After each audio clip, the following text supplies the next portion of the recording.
Welcome sir.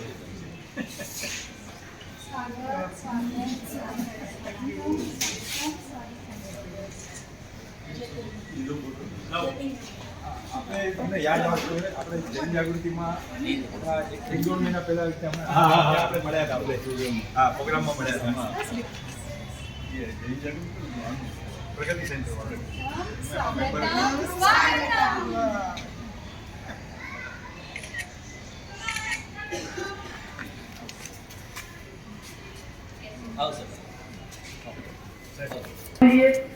મને ખબર છે તોય તમે તો એમ જ કહેશો આ વાલી વાલી સૂરજમુખીનું ગીત નવું સંભળાવ. સૂરજ દાદા હું નહીં બોલું. જાઓ, વાંધો ક્યાં પડે છે એની વાત આવે છે કે હું ને મારા નાના નાના તારાઓની ટોળી ચાંદા મામા સાથે રમીએ છીએ ટીંગા ટોળી. એ ટીંગા ટોળી રમતા કોને આવડે છે? તમારામાંથી ટીંગા ટોળી કોઈ રમ્યું છે? ભાઈ તમે રમ્યા છો ટીંગા ટોળી? જો અમે તો બધા ગામડામાં રહેતા ને હે ને, તો અમે લોકો તો બહુ ટીંગા ટોળી રમતા. પછી ટીંગા ટોળી કઈ રીતે રમાય એ શીખવાડી દઉં તમને. કઈ રીતે રમાય જો, એમાં છે ને ટોટલ 5 બાળકો રમે ટીંગા ટોળી. 4 હોય ને એ દાવ આપે અને 1 હોય એ દાવ લે. તો એમાં જેને દાવ લેવાનો હોય ને એ આમ સૂઈ જાય. મજા પડી તો જોરદાર તાળી થઈ જાય.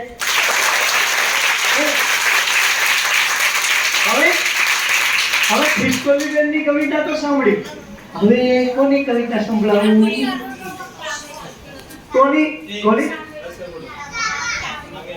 એક કામ કરું એક દેશકીબાઈની કવિતા સંભળાવું. દેશકીબાઈ દેશકીબાઈ તો ડ્રમ કરતા ચાલ્યા સ્કૂલે ભણવા. તમે લોકો પણ આવો છો ને? દેશકીબાઈ તો ડ્રમ કરતા ચાલ્યા સ્કૂલે ભણવા. 1 2 3 4 પરપોટાને માંડ્યા એ તો ગણવા. પરપોટા તો થઈને પાછા પટપટ ફૂટી જાય. દેશકીબાઈ તો ગણતા ઊંઘી જાય. તમને લોકો ઊંઘ આવે છે? ક્લાસમાં બધા કહેજો. લોકો ઊંઘ આવે છે? આવે છે. સાચું બોલો. આજે મારો સાચું આવે છે. આ લોકોને ઊંઘ આવે છે. તો આપણે એક કામ કરીએ તો આપણે સરને મેડમને કહીએ, મેડમ અમારી સ્કૂલમાં એક એવો પીરિયડ રાખો ને, ઊંઘવાનો પીરિયડ. હે સર, આપણી સ્કૂલમાં એક ઊંઘવાનો પીરિયડ રાખશે. હે, કેવી મજા પડે, સાચું કહેજો. જો સર, અને પછી ઊંઘવાનો પીરિયડ રાખે ને તો બીજા એક બેન હતા એ શું કે, તો જો ઊંઘવાનો પીરિયડ રાખે તો પછી ઊંઘવાની પરીક્ષા પણ લેવી પડે કે નહીં? તો પછી પ્રશ્ન ઉભો થાય કે ઊંઘવાની પરીક્ષા કઈ રીતે લેવાની? કોઈને ખબર છે ઊંઘવાની પરીક્ષા કઈ રીતે લેવાની? ખબર છે?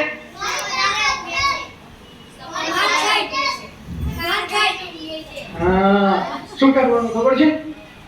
ને એક મોટો ઢોલ લેવાનો. પછી કોઈ મોટો છોકરો હોય ને એને કહેવાનું ચાલો વગાડો, ઢામ વગાડવાનો. તો પછી ક્લાસમાં શું થાય? ઢોલનો અવાજ સાંભળી અને બધા છોકરા ઉઠી જાય. પણ એમાં પછી ફર્સ્ટ નંબર કોને આપવાનો?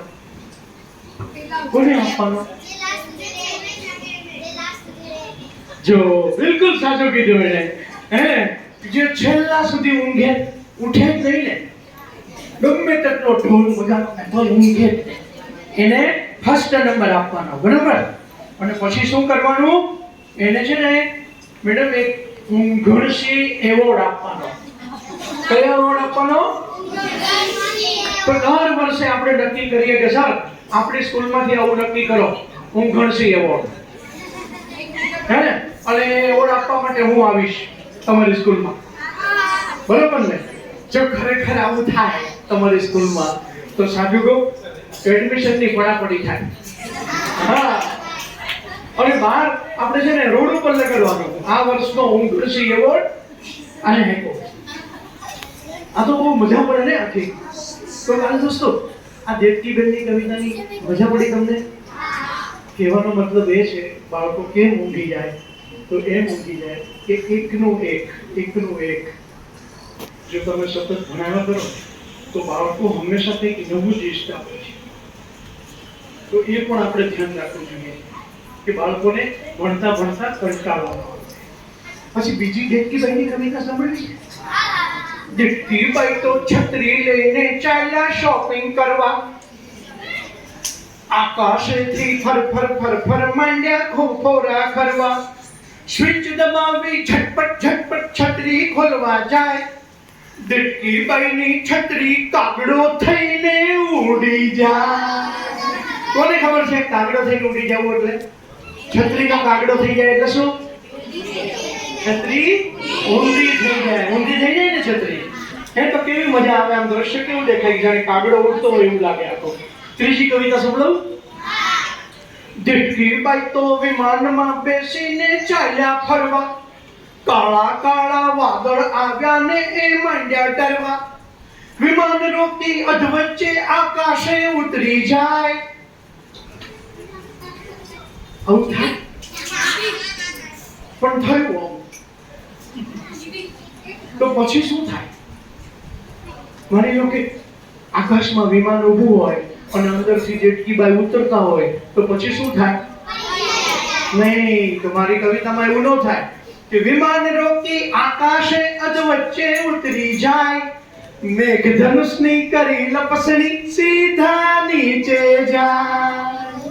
તો આ કવિતાની મજા હતી. એનું મેઘધનુષ જોયું છે ને તમે બધા? તો હવે જ્યારે પણ મેઘધનુષ થાય ને ત્યારે પેલું એકદમ દૂરબીન હોય ને એનાથી જોજો પેલા દેવકીબેન છે ને એમાંથી લપસીને જતા હશે. હે ને? જોજો ને તમે. અને હવે ચોથી કવિતા. દેવકીબાઈ તો હેલ્મેટ પહેરી ચાલ્યા ઓફિસ જવા. કાકા કરતા કાગડા ભાઈ તો આવ્યા એને ખાવા. સૌથી પહેલા એનું માથું ઠોલી ખાવા જાય. એમાં તો આ કાગડા ભાઈની ચાંચ બુઠી થઈ જાય. તો કેમ કાગડાભાઈની ચાંચ કેમ બુઠી થઈ ગઈ? તો હેલ્મેટ પહેરવાથી ફાયદો થાય કે નુકસાન થાય? છે જરૂર છે કાયદાની. બાળકો આમ સમજે છે ને. તો તમે બધા પણ મોટા થઈ અને જ્યારે એક્ટિવા ચલાવો કે બાઇક ચલાવો ત્યારે સૌથી પહેલા શું કરશો? તો મજા પડી તમને? તો જોરદાર તાળી થઈ જાય એકવાર. અને હવે એક કવિતા કંઈક સંભળાવું. કહે ટમેટું મને ફ્રીજમાં બહુ લાગે છે ઠંડી.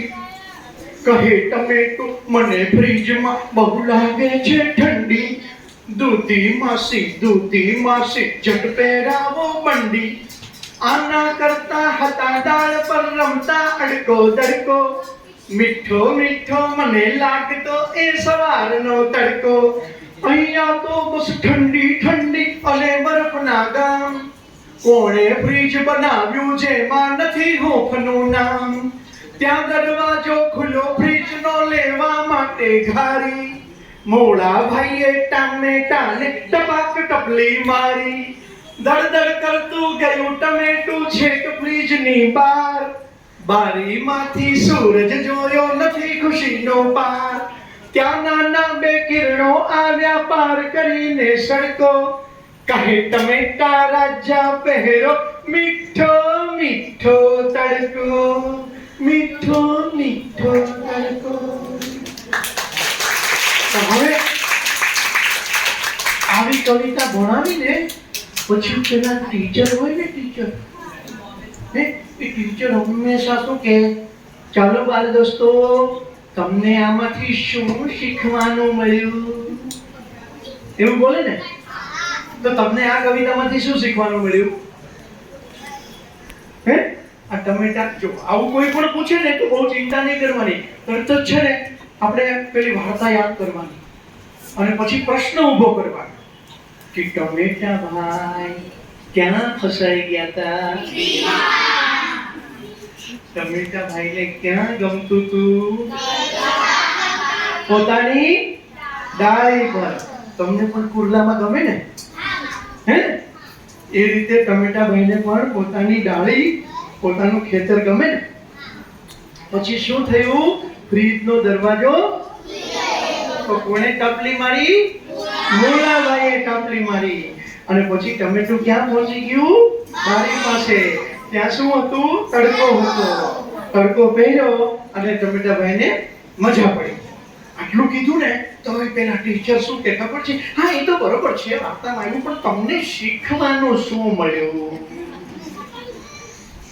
કોઈ બાળકો મોટા બાળકમાંથી કહે છે કોઈ શીખવાનું શું મળ્યું? ખ્યાલ? આમાંથી આપણને શું શીખ મળે?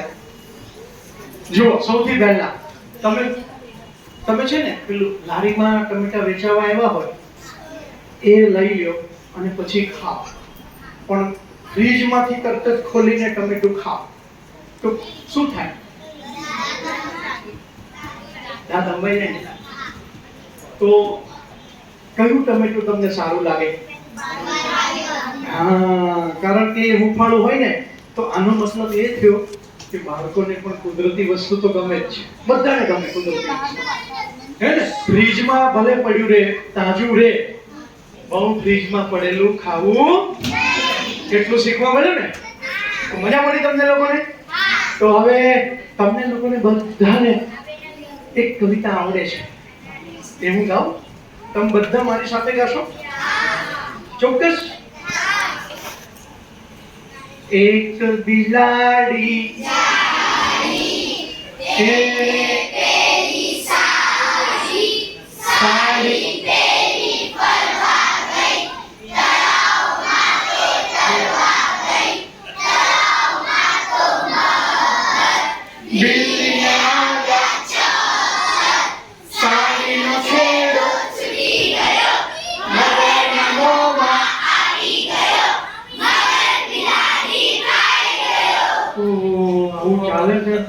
મગર બિલાડીને ખાઈ જાય ચાલે.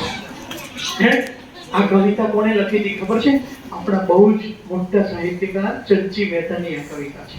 તો મેં ચંચી દાદાને કીધું, ચંચી દાદા, મેં કીધું આવી રીતના મગર બિલાડીને ખાઈ જાય ને એ તો મને ન ગમે અને બાળકોને ન ગમે, ના ગમે ને. તો પછી મેં શું કર્યું ખબર છે? મેં એક નવી કવિતા બનાવી. નવી કવિતા કેવી બનાવી ખબર છે? કેવી?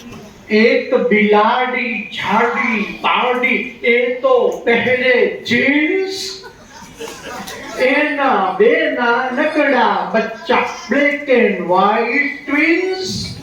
રોજ સવારે તળાવ કાંઠે બધા ફરવા જાય. લુચ્ચા મગર ભાઈના મોંમાં પાણી આવી જાય. મીઠું મીઠું સ્માઈલ આપી એ સૌને લલચાવે. બચ્ચાને પણ ખબર હતી કે બિલ્લી એને ભાવે. મોડર્ન બિલ્લી જોઈ મગરનું ચિત્ત ચડે ચકરાવે. આ તે કેવી બિલ્લી જેને ચક્કર પણ ના આવે.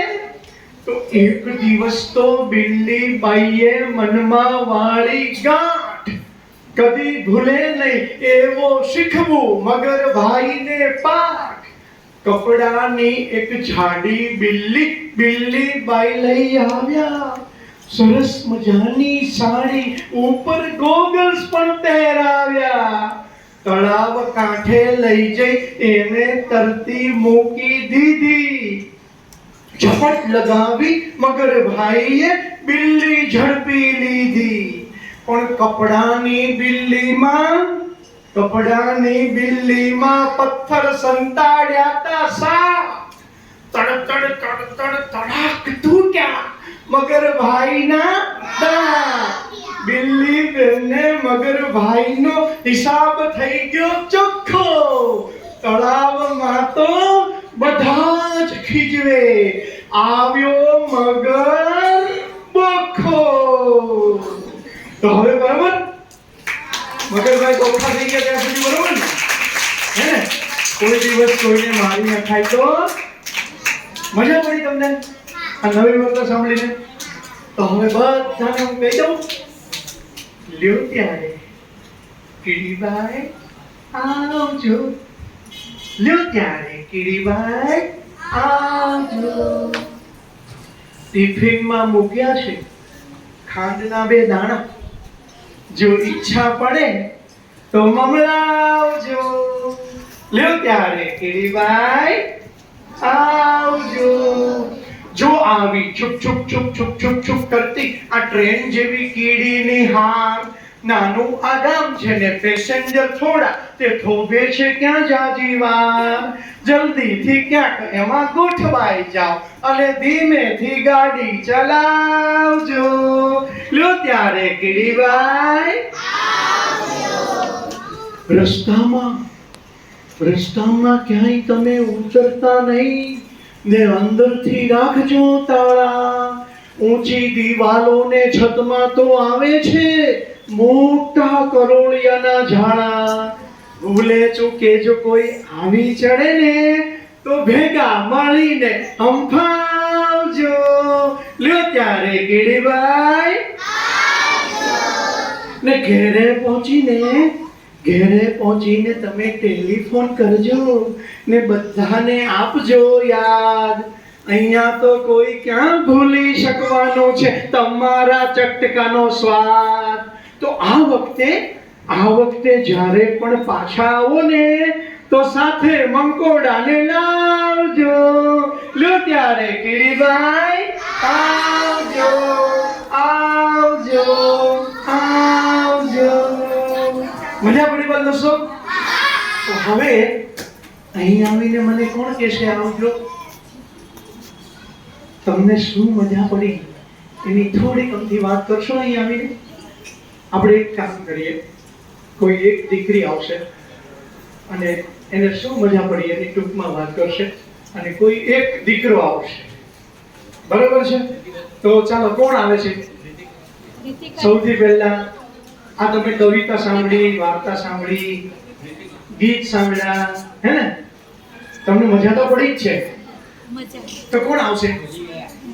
નવા ગીત સાંભળવા અમે મજા. અહીંયા નાની દીકરીઓ પણ છે. તમારે આવવું હોય તો આવો. આવું છે? એમ કે હે? મજા. હું અહીંથી જ તેડી લઉં તમને. કોણ આવશે મારા દોસ્તો? ઝડપથી. મારે છે ને, મારે બી પછી ટ્રેન પકડવાની છે ને. નવું જાણવા મળે. આ થાય જ છે. આ મજા આવે. અહીંથી જ આવી. હા. હું ત્યાં માં કાકુ. કોણ આવે છે? અરે વાહ, સરસ. આ બાજુ આવી જાય. અને કોઈ એક છોકરામાંથી પણ તૈયાર રહેવો મારા દોસ્તો. તૈયાર રહેજો. નહીં આવું જ પડે. ચાલે જ નહીં. હા, ચાલો આવો બેન.